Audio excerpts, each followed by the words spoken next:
All right, next question. I'd like to hear about the equipment and techniques top competitive shooters use. Frames, bands, pouches, practice routine maybe, etc. Probably a common topic in the magazine, but I'd just as soon read it here. Just knowing a few of Mr. Master's secrets would be interesting. All right, not a lot of secrets here. With any discipline that requires repetitive skill, it comes down to a few things. Being familiar with your equipment and having consistency. Consistency is key in all marksmanship disciplines. Likewise, mindset.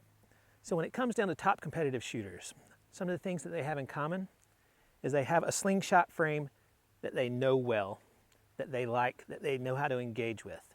Don't be swapping up frames all the time. Likewise, find an ammo size that works for you. Don't swap up all the time. Find bands that are tuned to your draw length, are tuned to your needs and your ammo, and don't swap up all the time. One of the great things about slingshots is that we can actually see the projectile in flight. That gives us another point of reference, a point of feedback. If you're shooting different size ammos, different size bands, you're going to have a different trajectory that you can visually see.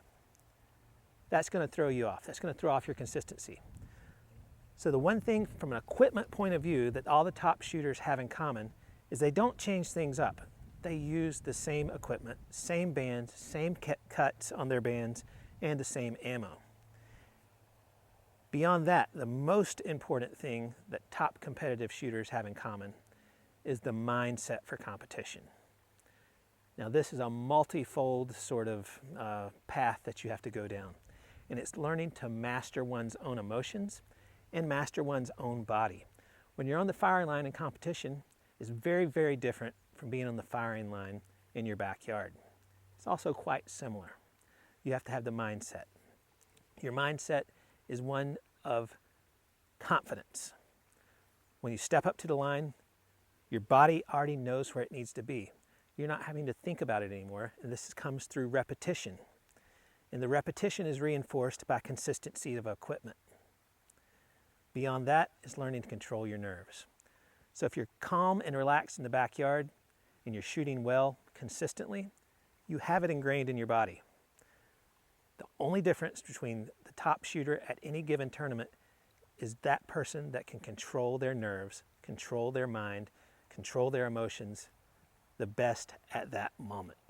So, to recap, consistency.